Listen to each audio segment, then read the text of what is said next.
Before we dive into the latest around Giannis Antetokounmpo, I want to have a conversation, a little barbershop talk with you guys, because I think there's a lot of talk around who is the second best player in the NBA. So I decided to lay it out for you guys. Here are my top 5 players heading into next season. I think number 1, you got to give it to the Finals MVP, the 2-time MVP, the man out of Denver, Nikola Jokic.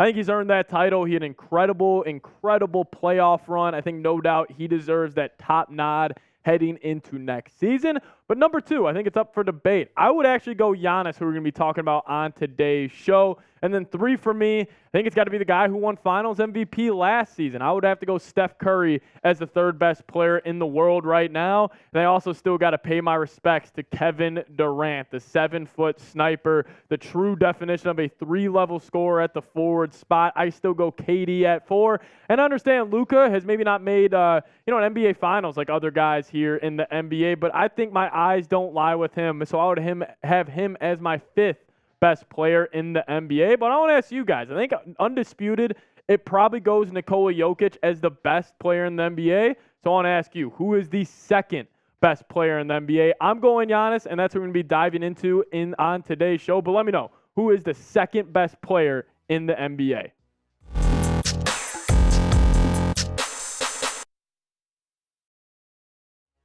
So does Giannis want out of Milwaukee? I know. Giannis Antetokounmpo, I can't see him not in a Milwaukee Bucks uniform, but he had some interesting quotes about his future in Milwaukee. And on today's show, we're going to be diving into the latest around him possibly wanting out. But let's jump right into the quotes on what Giannis had to say and sort of this bombshell report. As he said, next summer, it would make more sense for both parties. Even then, I don't know. I would not be the best version of myself if I don't know that everybody's on the same page. Everybody's going for a championship. Everybody's going to sacrifice time away from their families like I do. And if I don't feel that, listen to this. I'm not signing. I think that's incredible. I think that is leaving the door open for Giannis possibly leaving Milwaukee. And listen, this is one of the best players in the NBA. I got him as the 2nd best player in the league. And, looking at his stats right now, this looks like video game numbers. I mean, he's averaging nearly 30 points a game on double-digit rebounds while also being one of the best defenders in the NBA. On top of that, he's one of the most efficient players in the NBA, always shooting the mid to high 50s. I just think Giannis, I think Giannis has honestly became one of the more underappreciated players we truly have in the modern-day NBA. Giannis carried on to say this about his future in Milwaukee. He said, at the end of the day, I feel like all my teammates know and the organization knows that I want to win a championship. As long as we're on the same page with that and show me and we go together to win a championship, I'm all for it. The moment I feel like, oh yeah, we're trying to rebuild, ... Giannis carried on to say that he is out. But my overall take with, Giannis possibly being on the market, you trade everything for him. Like, I'm serious. Like, this would be a move where I would take all 15 players on the Bulls roster if obviously the NBA trades, allowed it, and every draft pick for the next 10 years to get a guy like Giannis. Like, you look at the past NBA champions dating back to 1980. You have had a top 25 player of all time on every single one of those teams. In the 80s, it was a Larry versus Magic. They dominated. You get to the 90s, it was guys like MJ, Hakeem Olajuwon won some, and then the Spurs with David Robinson and Tim Duncan, they won some at the end of the 90s era. Then the early 2000s, like you get to the Kobe eras, you get to the Spurs dominating still, you get to the Celtics with guys like Kevin Garnett. Really the only team over the past 45 years in the NBA that have won a NBA championship without a top 25 player of all time would probably be the 04 Pistons. So I just think it speaks to the point being that if you want to compete for titles in the NBA, we can talk about the 6th man. We can talk about the 7th, 3rd, 4th even. I think and it's always going to drive this point home, that unless you have that guy, a top 5 player in the league, you really don't have a chance. So I ask you guys, should the Bulls pursue Giannis if he becomes available? Give me a Y for yes or an N for no down in the comment section. I fully expect there to be 1,000 Ys down in the comment section because this player like this rarely comes available. And if he would be, I would completely be open to shipping the farm for a guy like Antetokounmpo. And as while you guys are down there, let me know your thoughts on that. Also, make sure you guys hit that subscribe because if Giannis, ever says, I want out of Milwaukee, we'll have a video for you guys ASAP and talking about how his fit would be with the Chicago Bulls. So make sure you guys lock us in, hit that subscribe button, join the family here at the Bulls Report, and let's get into more around Giannis.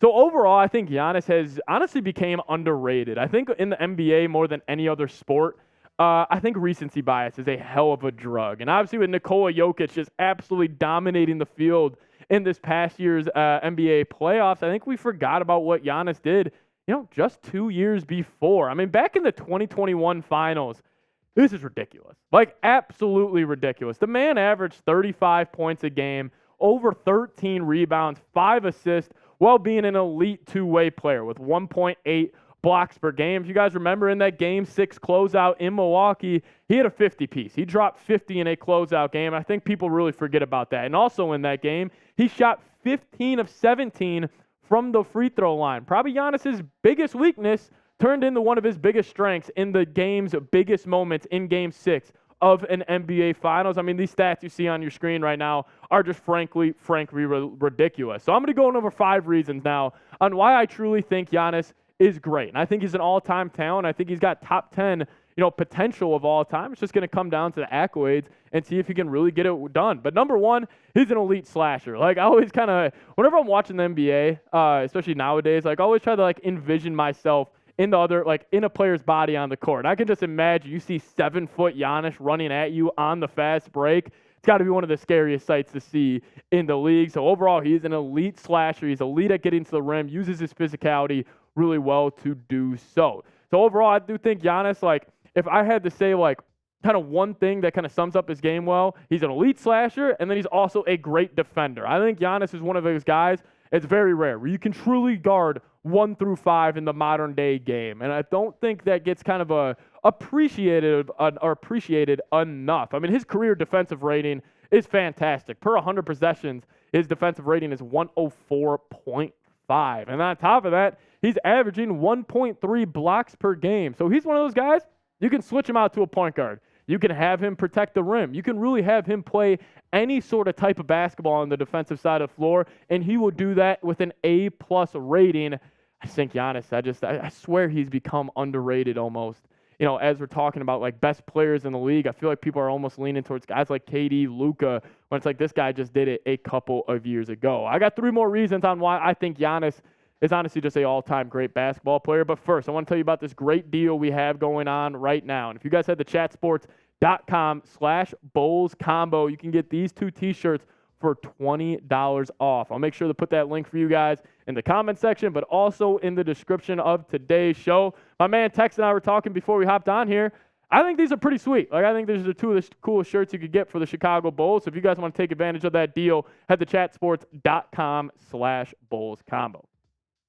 Number 3 on why I think Giannis is an all-time great player is his work ethic. I mean, we've seen the, before and after photos of him from when he came in the league. He was a 6'9", really kind of scrawny type of player. And then we see him now. He's like this 7-foot Greek god, chiseled. His shoulders are absolutely ripped.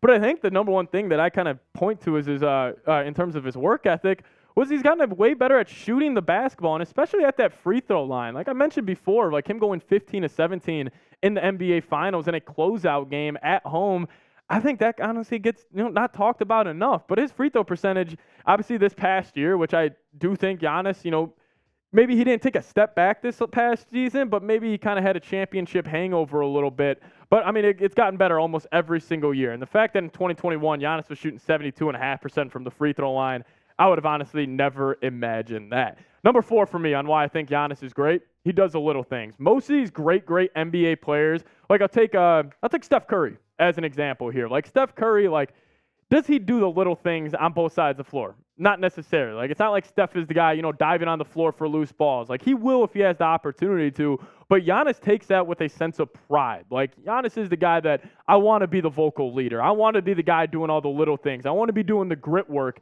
That's why I do appreciate Giannis, that no matter what the score is or, what point in the season it is, he's giving you 110%, very similar to a guy like Russell Westbrook.